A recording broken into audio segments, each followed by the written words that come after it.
If you are a writer, freelancing could be an amazing career option for you. First of all, you're your own boss, and everything that you do is for your own business. You are fully in control of things. But there can be some pitfalls as well. For example, if you are completely new, you have no one to guide you, there is no fixed set of rules.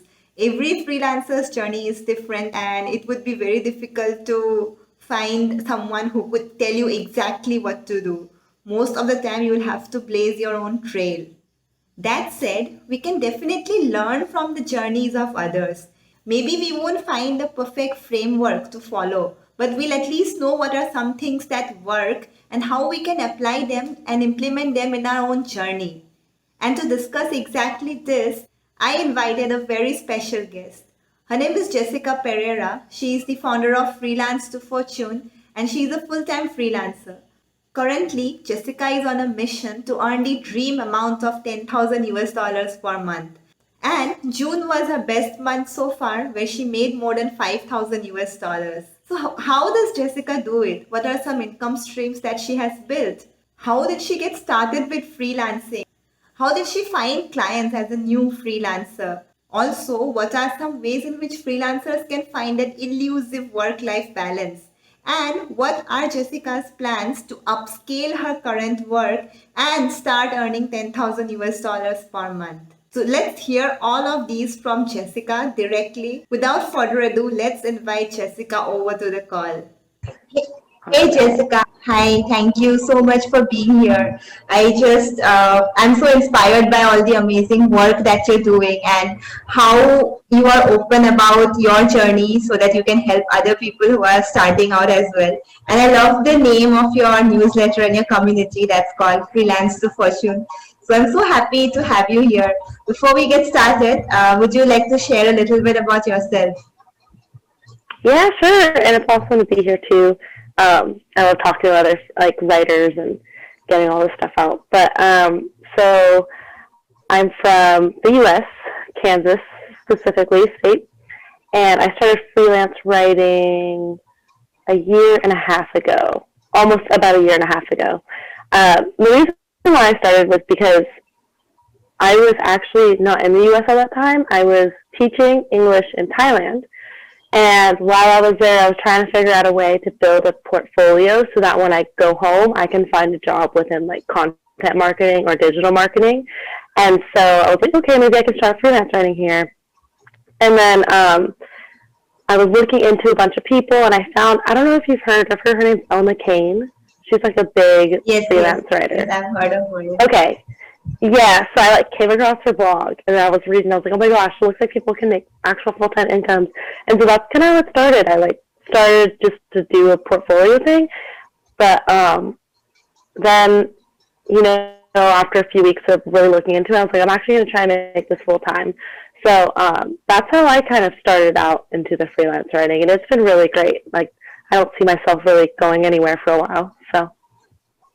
Yeah, happy to hear that. We need more freelancers like yourself who are so open and helping others so that, people who are just starting out can also get ahead on their journey. So before, you said that you started when you were in Thailand. So how exactly did you start? Like my question, let me rephrase it. So what is the way a new freelancer can find some clients to write for? Yeah, so I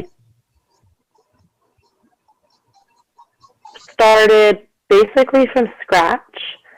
So what I did that was really helpful is I wrote my own samples, like writing samples, and then I put them on Medium, just so it was like published somewhere.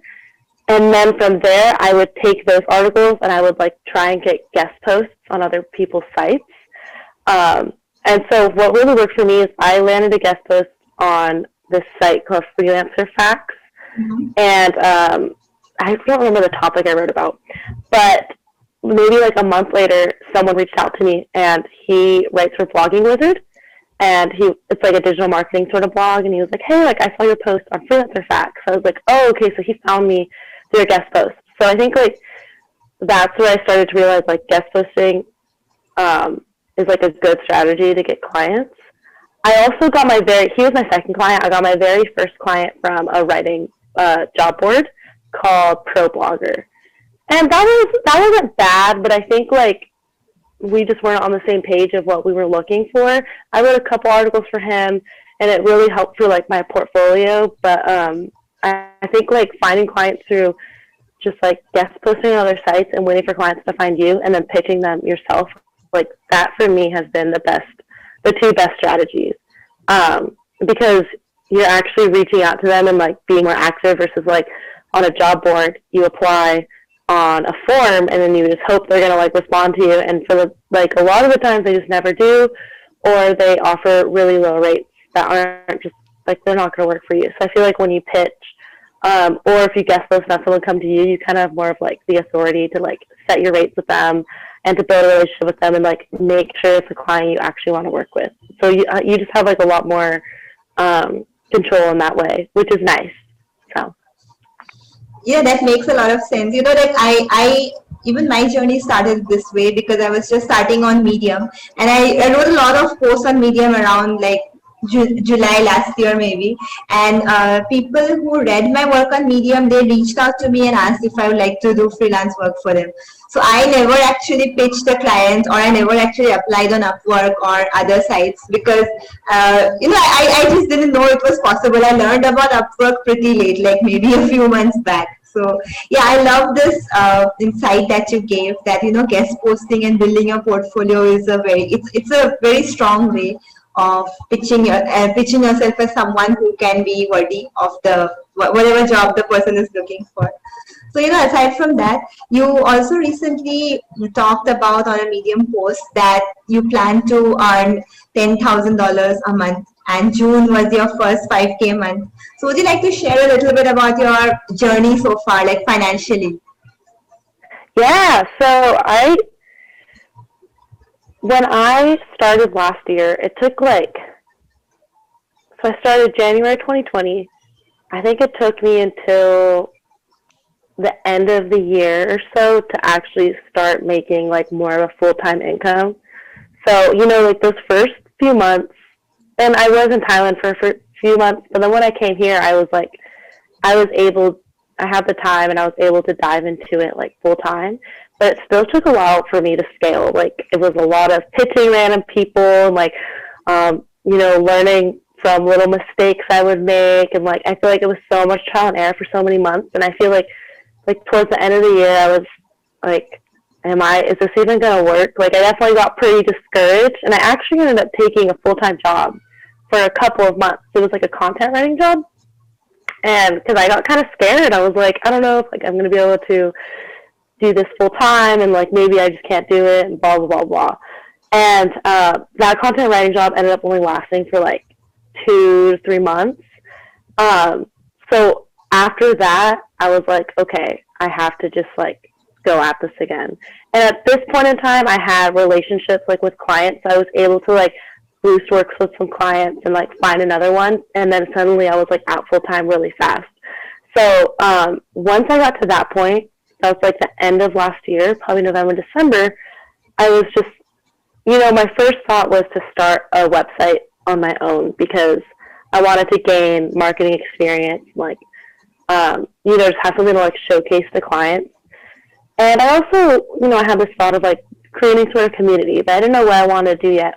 And then I realized when I was like looking online, you would see all these freelance writers that were making 6 figures. And they were like, yeah, I make 6 figures, but they weren't telling you like how. Like I think that was like a very like it's just not really answered as much. You usually have to sign up like if they sell a course or things like that, and like you learn from them, but you don't really know how they got there. And I feel like that was such a blank space in this whole like kind of freelance writer community. So I was like, okay, well, I would love to make 6 figures, so I'm going to start a website that like shows my transparent journey to making that, so that any other freelance writer who also wants to do that, they can at least like look at my site and see how I'm doing it, and then maybe like take some advice from that. And so that's kind of how Freelance To Fortune was born, I would say. So yeah, I started that. I officially launched on January. And yeah, basically I just like record all like my income reports.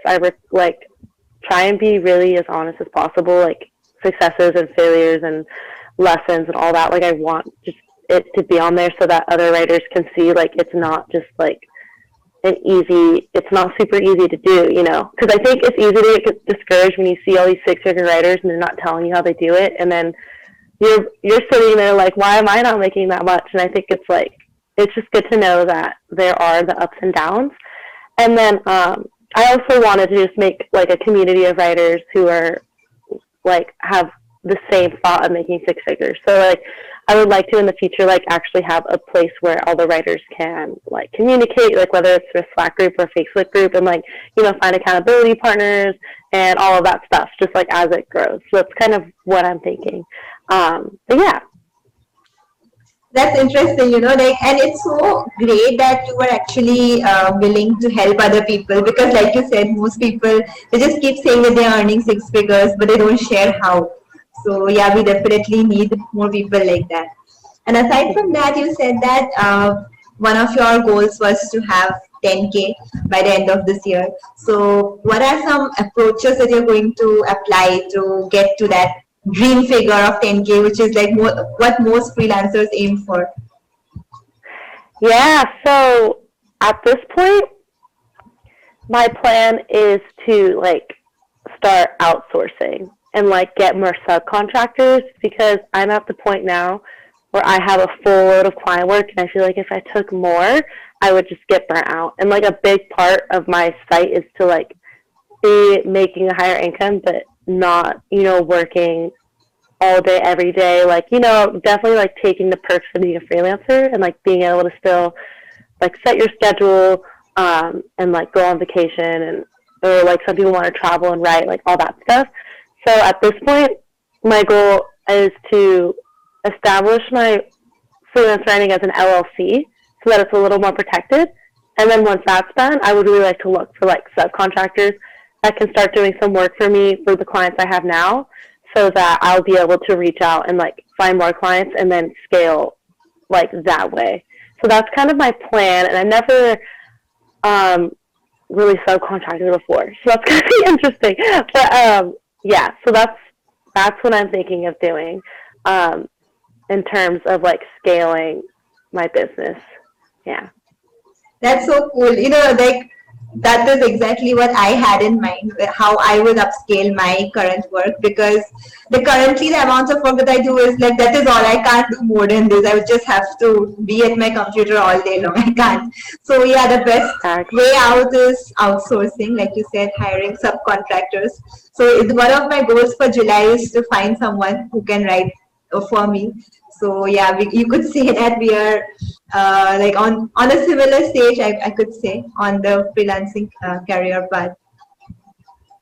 So yeah, I mean, I feel like it's weird because at first even just like 6 months ago, I was like, oh no, I probably won't outsource my work for a long time. But then you just get to a point where it's a good idea, and I feel like everyone, you know, it's good to just get used to the fact that you are going to outsource work. So even now, like, I have someone, she just helps me, like, she just literally formats my blog posts on WordPress, because that takes about an hour, sometimes 2 hours of my time that I could use for something else. So, like, she'll just do that for me. And even just saving those 2 hours helps a lot. So I was like, okay, I'm just going to, like, start small. I actually want to do, like, little mundane tasks for me. And then, like, now, you know, because the writing part can get nerve-wracking, because you, like, want to make sure that person is able to write to the standard that you'd like. And also, you know, you want to find a writer that is willing to be a subcontractor. So I think, like, I think it's good to outsource before you think you're ready, so that you feel a little more comfortable. I love the idea of outsourcing before you think you're ready. That makes a lot of sense. So yeah, here again you talked about the importance of having a clear boundary, healthy boundary with work, so you can enjoy your life and go on holidays and stuff. So what is your take on it? Because as a freelancer, it's very easy to work all day long, because you know that the longer you spend on a computer, the more you are going to earn in the future. And there's never enough that you can do for your business. No matter how hard you try, there's always something else you can do. So many people struggle with this, that they keep working all day long and they get burned out. So what is your strategy? How do you draw healthy boundaries with work, and what are some tips that you would give to people who are struggling with this lack of work-life balance? Yeah, so it's interesting. I feel like I'm really going through that right now. Now that I have like a fuller load, it's all just like trial and error. I feel because some days I do really well, and then some days I'm just like super sporadic and like working at weird hours. But some things that have really helped me, like one is I have I have two solid clients like ongoing, and then one like as and when. And one of the clients that's ongoing, I get a lot of work from them, so I just like cap it. So I think like something really helpful is if anyone like can look through their life schedule and be like, okay, how many clients can I actually take on, instead of just guessing in their head, like, oh, sure, I can say yes to this work. Oh, so I can say yes to this. And then you realize at the end of the day, like, oh my gosh, I just said yes to like 10 things, and now I'm going to be stressed out. So I think it's really important to like actually go through your work and like how much like ask yourself like how much you want to make, how many hours can you work, what are your rates, and then like how many projects you can take on in that month, and actually like making a Google sheet out of a sheet where I have my projects. So whenever a client, like if someone emails me and is like, hey, like I saw your work, do you have time to do something this month? I have a sheet to look at now where it's like either a yes or a no. And I think like, being able to feel okay with saying no, because I think that's another hard thing. Like, you kind of can get really stuck in like, oh, but then I'll get more money, or like, oh, I'll get more experience, and you want to say yes to everyone, but you just have to remind yourself, like, if you keep doing that, you're just going to end up sending a bunch of mediocre work, and it's probably not going to be as good. So I would say, like, keep the project management sheet. And something else that's also been really helping is just, like, getting rid of tasks that waste your time. Like, I think it's really easy to spend, like, time on Twitter or like LinkedIn, just like scrolling and scrolling. And so I think like saving the social media and the emails and stuff for like you maybe time blocking it. That's what I'm trying to do. So I'm like, okay, at this time of the day, I'm going to go check my social media and my emails, and I'll respond. Like that's helped a lot, because if you're checking it throughout the day, suddenly you'll like find yourself answering clients and like doing little things for them that you weren't planning on, or you get kind of sidetracked. So I think like the time blocking has really helped too. Just like writing down every day, like these are the 2 or 3 things that I need to get done today, and like that's what you prioritize versus distracting yourself. I think that's really easy. And let's see. Yeah, I would say those are like my 2 main things that I've been doing, and that's been helping a lot. And just like planning ahead, because I know, like, let's say you want to go on vacation, and you're like, okay, I'm going to go on vacation or in a month. I think like really like putting that down and then being able to plan like your calendar when you'll get things done for that vacation will also help too. Because if you don't do that, I think it'd be easy to never end up going on vacation. And like there are times like you want to do something fun or hang out with friends. So yeah, I would say those 3 things have been really helping me a lot. Those are great. So on your Google Sheet, do you also keep a tab of how much time you are spending on each job? Yeah, so I use Toggle Track. So every month, and this also helps because since I do like the income report, so it helps me keep on track. But I'll look and I'll be like, okay, how many hours did I spend on this client? How many did I spend on this? And like once you do that, the first few months, you'll start to see the average time it takes you to write a blog post or whatever service you're offering. So yeah, that's really helpful too, because then you actually have like then you actually know how much time you're spending. Because I realized I would always assume, I was like, oh, I probably spend like 3 hours on a blog post. So that was super wrong. I spent like 6 hours or so, like actually going from start to finish, and like, so yeah, that's all. Yeah, that's really helpful with using Yeah. Toggle or any sort of time tracker.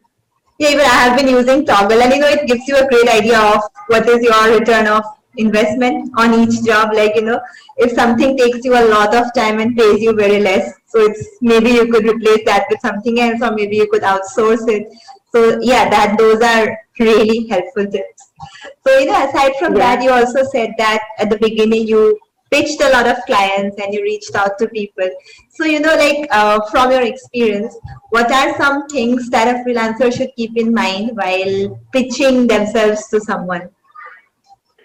Yeah, so I think the biggest thing is building the relationship with them first. Because when I first started pitching, I was very much framing it as like, oh, I can do this and this and this and this is why you should hire me. And I think the better way to go, or I found like better success, is really putting the spotlight on them. So you'll be like, hey, like I found your blog post and I really liked it because of X. Like giving them a compliment and like actually showing them that you like their content and you like their business and telling them why. I think that is really important to put in your pitch because, I'm sure like these editors are getting pitches all the time. And if it's just like impersonal, they're probably going to throw it away. So it's like, just like putting that effort into actually researching the companies before you pitch them. And yes, it does take more time, but I think you will end up getting a way better like open rate and like more success of people actually responding to you than just pitching like 100 people you don't even know, sending them the same template. Like I don't think it would be as successful. So, and like when it comes to building relationships, like something I do is, so let's say like I see a company, like, okay, they seem really cool to write for. I want to write for them. I don't pitch them probably for a month or so. Like I actually will just like follow them on social media. I like get a feel of their content.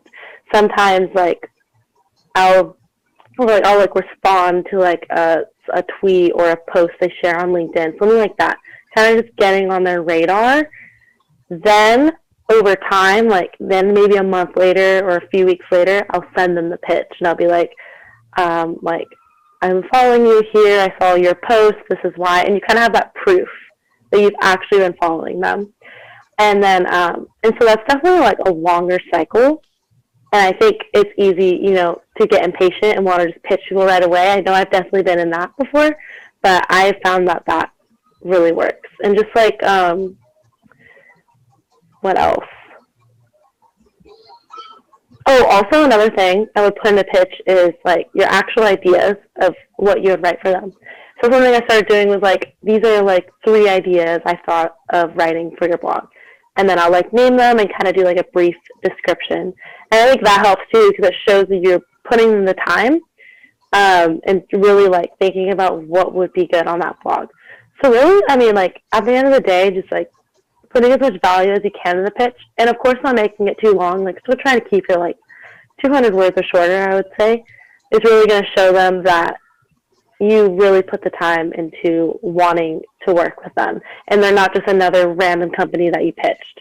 So yeah, those are like my 2 biggest tips. And then also with the following up too, it's like, you always have to remember that editors are really busy and sometimes they see it and they probably just won't respond. So I think following up is like really important. If somebody doesn't respond to me, I'll follow up in a week. If they don't respond to me again, maybe I'll follow up again in a week. And then after that, I'll like, I kind of space that out. Like maybe I'll follow up a week and a half later. And, after like 4 or 5 times, if they don't respond, they probably aren't interested. But I think just like still following up, I've heard like some writers end up getting people responding to them. And of course, you don't want to be annoying. Like, when you do follow up, you want to be like sincere and be like, these are just to refresh your memory. Like, these are the ideas I thought of. Like, I would still really love to write, blah, blah, blah. And just making sure you're still going in that way of being genuine. Yeah. That's really helpful.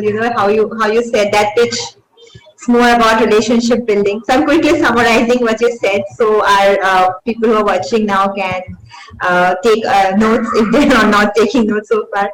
So it's like put the spotlight on the company and quickly tell them what you liked about them, and don't pitch them right away. Follow them for a month or so, interact with them on social media so that you are on their radar, and then you can finally send them a pitch. And in the pitch, it's not like I can write for you, blah blah blah, but share some actual ideas of how you can impact their company and how you can help, so they see that you have also put in effort. And if you don't get reply, follow up after a week or so without being annoying. Did I get it all?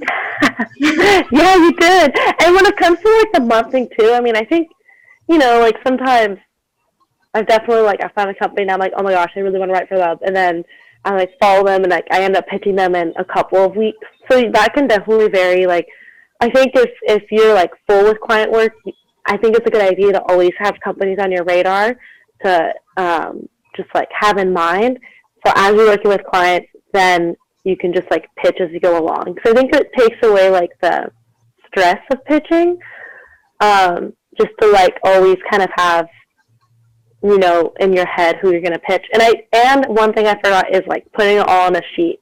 I love Google Sheets. Like I like put the client, why I want to pitch them, a link to their site, and like sometimes I'll even subscribe to like their newsletter or whatever, and then I'll write like notes like, okay, I like this about this blog post, I like this about this, and then I write like when I pitch them and whether they respond to me.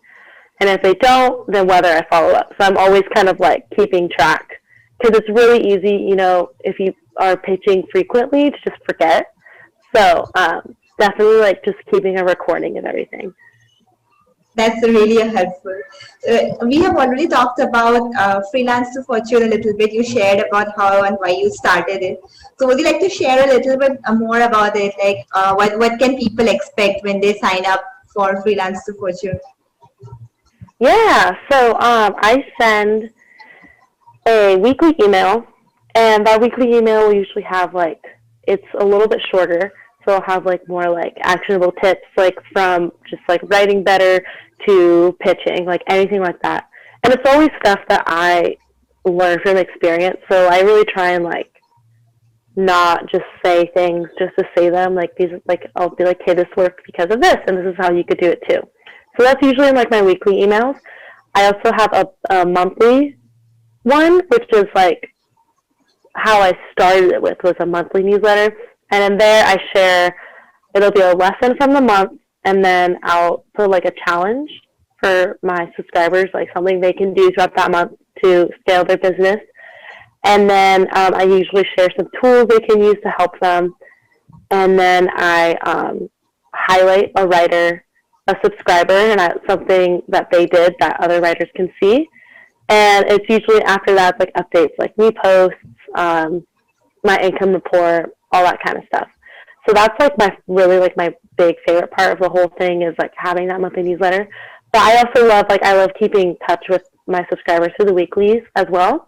And then through the email, I always like update whenever new blog posts are out, or like things like that. And I also would like to do in the future too is start, whenever I see job opportunities like on Twitter or on random things, like posting them in there so writers can like, take advantage of those. Because sometimes I see those, I'm like, oh, like this subscriber will probably find that helpful, or this subscriber. So I think that would be really cool to put too. It sounds like an incredible resource for all freelancers and writers. So people who are watching, you can find the link to join Freelance to Fortune in the description of this video. So Jessica, that was really helpful. Thank you so much for taking out time for this. Before we conclude, is there some advice that you would like to give to your younger self? Like you said, you started freelancing in 2020 January, right? So if you could go back in time and tell yourself, say one thing or three things, what would you advise yourself?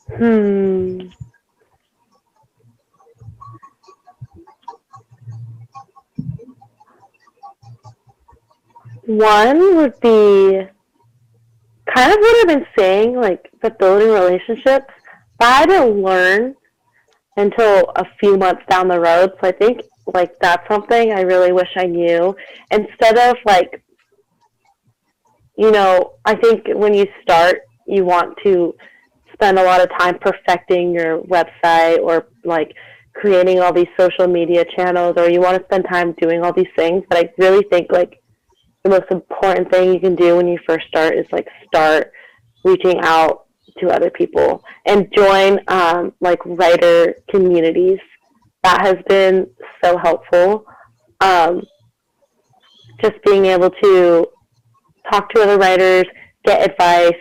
I've gotten a few clients from like writer communities as well. So I would say like do that right off the bat, and also like to start like putting yourself out there and building those relationships. That would be probably the biggest piece of advice.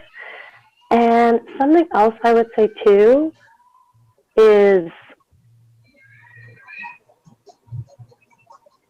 I think it's really easy when you first start. I kind of touched on this earlier, but you'll see like all these freelancers like making like all this money and like all this stuff. And it's really easy to get discouraged or like compare yourself or be like, oh, I'm not there yet, and I've been doing this for like this amount of time. But I think it's like something really to remember is like every person's background is different. Like I always say, for me, like I was able to jump into this full time, and I didn't have like I'm living somewhere where I don't have to pay rent right now, which is great. So I have that flexibility. Whereas like someone else may have to like work a full time job and start freelancing at the same time, or we're all different. So I think just really remembering that we have different backgrounds, and it's totally fine if like someone's here and you're still here, or like maybe sometimes you see someone, like you're above someone else that just like has been doing it for longer. It's like everyone's just in a different space. So I think remembering that too is really helpful, and to not get too discouraged and like feel like you may have to throw it away just because you're not hitting your goals yet. It's very like trial and error. It's like you're doing it all by yourself. So at the end of the day, it's like you're the one scaling everything. So of course you got to just like give yourself some grace. Like it's okay if things don't always go your way. So those would be like my two big ones. These are the things that I keep telling myself as well, and I keep telling people in my community that put yourself out there and don't compare with others, because everyone has a different journey, and the beginning is always the hardest, so don't get discouraged. Always, yes. That was very helpful. Thank you so much for sharing this with us, Jessica. It was really nice talking to you. I'm sure our audience learned a lot, because I definitely learned a lot from this. Awesome. Yeah, thank you so much. This was super fun.